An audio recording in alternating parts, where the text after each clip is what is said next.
এই মহালন্দী সরকারি হোমে তিনি যান পরিদর্শনে, এবং তারপর আমরা যতবার এই খবর সম্প্রচার করেছি বিভিন্ন কিছু আপডেটস তুমি আমাদেরকে দিয়েছো যে তারপর কিছু উদ্যোগ লক্ষ্য করা গেছে, যে মারাত্মক মর্মান্তিক অবস্থায় আছেন হোমের বাসিন্দারা, আবাসিকরা। সব মিলিয়ে এখনকার ছবিটা তুমি বলো তো, যদি আমাদেরকে জানাও যে সব মিলিয়ে কতটা উদ্যোগ নিতে দেখছো, এবং কি সাম্প্রতিক আপডেটসটা কি এই মুহূর্তে?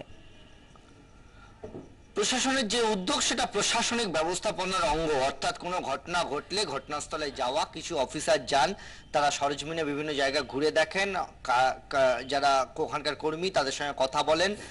আবাসিকদের সঙ্গে কথা বলা তাদের খুব একটা বিশেষ প্রয়োজন নেই, তার কারণ আবাসিকরা মনের ভাব প্রকাশ করতে পারেন না।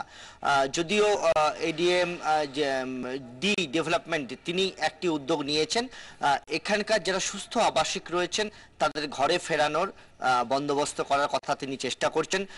দুদিন সময় দিয়েছেন তিনি। এই যে হোম রয়েছে, এই হোমের যে অফিসাররা বা কর্মীরা রয়েছে তাদেরকে বলেছেন নামের তালিকা তৈরি করতে। যদি তাদের পরিবারের লোকেরা কেউ ফেরত নিতে চান এবং তারা ফেরত যেতে চান, তারা যদি ঠিকানা বলতে পারেন তবে তাদের বাড়িতে ফেরত দেওয়া হবে। সাম্প্রতিক এবং শেষতম উদ্যোগ এটা এডিএম ডেভেলপমেন্ট নিয়েছেন। কিন্তু বাদবাকি যে উদ্যোগগুলো রয়েছে সেই উদ্যোগ অনেকটাই বলা যেতে পারে যে অভিযোগগুলো উঠছে সেই অভিযোগগুলোকে আড়াল করা, প্রশাসনের তরফ থেকে যে দায়িত্ব পালন করা, সেই দায়িত্ব হচ্ছে এই অভিযোগগুলিকে আড়াল করে কিছু করার প্রতিশ্রুতি দেওয়া, অর্থাৎ কিছু সমস্যার কথা স্বীকার করে নিয়ে সেগুলো মেটানোর প্রতিশ্রুতি দেওয়া।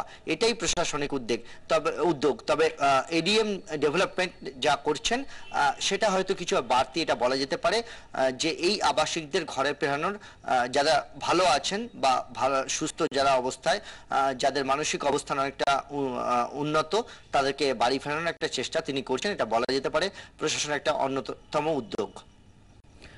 সপ্তর্ষি, এ বিষয়ে পরে তোমার কাছ থেকে আবারও আমরা জানতে থাকবো। ধন্যবাদ সপ্তর্ষি সোম, আমাদের প্রতিনিধি, আমাদের সঙ্গে টেলিফোন লাইনে ছিলেন। আমরা একটা ছোট্ট বিরতি নেব, বিরতির পর ফিরে আসছি পেজ ওয়ানের সঙ্গে। থাকুন 24 ঘন্টা।